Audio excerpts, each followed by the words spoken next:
So what happened on the day of Pentecost? 17 different language groups were gathered in the city of Jerusalem. And on that day, when the Holy Spirit came, people from Galilee were speaking all these different languages. And the Spirit moved to create a movement of the church in the people in their own tongue. Now, there was no one in control. There was no institutional form. There were some apostles that were appointed, but they couldn't control what it was the Spirit was doing. And that the demographics of that city, 17 different language groups, made that city very cosmopolitan simply because of the gathering of the peoples to Jerusalem for a special day of worship.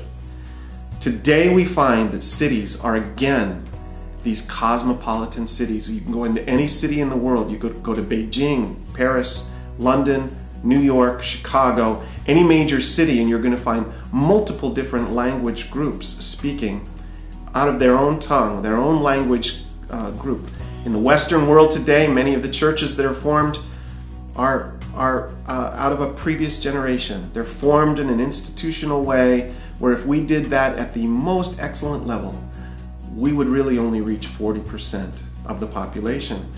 A good majority of the population today is becoming multicultural. We have to understand how to do mission in our own context here in the Western world and of course in any other nation. Now, one of the places where you find the nations coming and being expressed and the language groups gathering is on the university communities. Students from all over the world are studying all over the world.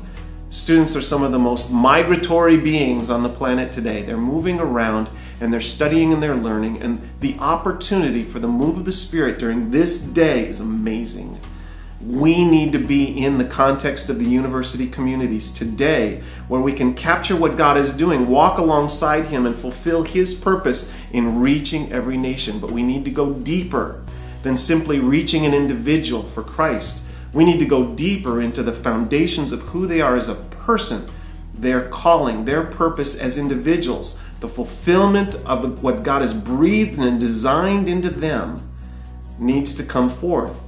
If they're engineers or business people or educators or social workers or medical workers, they need to be able to walk into that fullness of that calling in the expression of their worship, offering their entire lives as a sacrifice before God. You see, calling is engagement with the world in response to God. Until we do that and go deep in every culture, in every nation, until we go that deep in even our own disciples, I think we're missing a great opportunity to fulfill the work of God in our generation. We won't do it otherwise.